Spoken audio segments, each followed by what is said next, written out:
मेरा आत्मा नमस्ते आप सबको। आज हम सीखेंगे कि बाहर का तापमान कितना भी गर्म हो, हम कैसे ठंडे कूल रहे। Today we are going to learn even if the temperature outside is too hot, how to stay cool.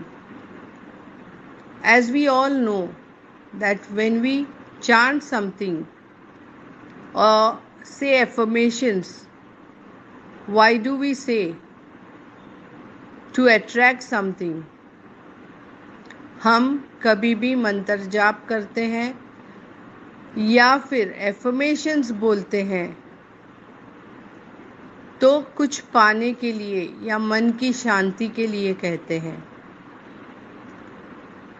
तो इसी तरह हम अगर बार बार हाय गर्मी, ये गर्मी तो जान ले लेगी, बैठा ही नहीं जाता, एसी कूलर के नीचे भी बैठा नहीं जाता, बहुत गर्मी है, if we keep continuously saying that it is too hot, unbearable, I just can't bear it, even under the AC or cooler, I will just exhaust and I don't know what will happen to me, and we go on and on and on.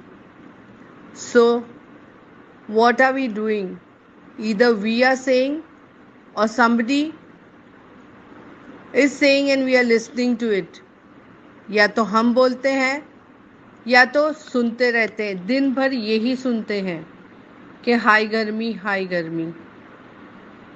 तो ये सुन सुन के क्या आपका body temperature cool रह सकता है? वो ज़्यादा बढ़ेगा अंदर से। If you keep on saying this continuously, is your body temperature going to stay normal or it is going to rise? So please continuously say, whatever the temperature is outside, I am cool and normal from inside. My body temperature is normal. Keep on chanting. बार बार यही कहिए कि बाहर का तापमान कुछ भी हो, मेरे शरीर का तापमान अंदर से नॉर्मल है, कूल है। और यही बार बार आप बोलते रहिए। आप कंटिन्यूसली जैसे हाई गर्मी बोल रहे हो, उसके बदले I am cool, I am cool, I am cool. Please keep on saying this and you will see a miraculous result that everybody around will be exhausted, feeling drained out, but you will stay normal. आप देखोगे कि अगर बार बार ये बोलोगे कि मैं अंदर से कूल हूँ, I am cool, I am cool, I am cool, आप देखिए कि आपके आजू बाजू के लोगों को बेचैनी बढ़ते जाएगी और आप ये गर्मी आसानी से बेर कर पाओगे।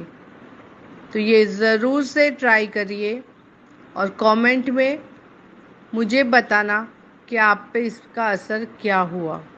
और अगर आपको ऐसी ही टिप्स चाहिए जो बहुत इजी हो और बहुत इफ़ेक्टिव हो, तो प्लीज़ मेरे चैनल को सब्सक्राइब करिए।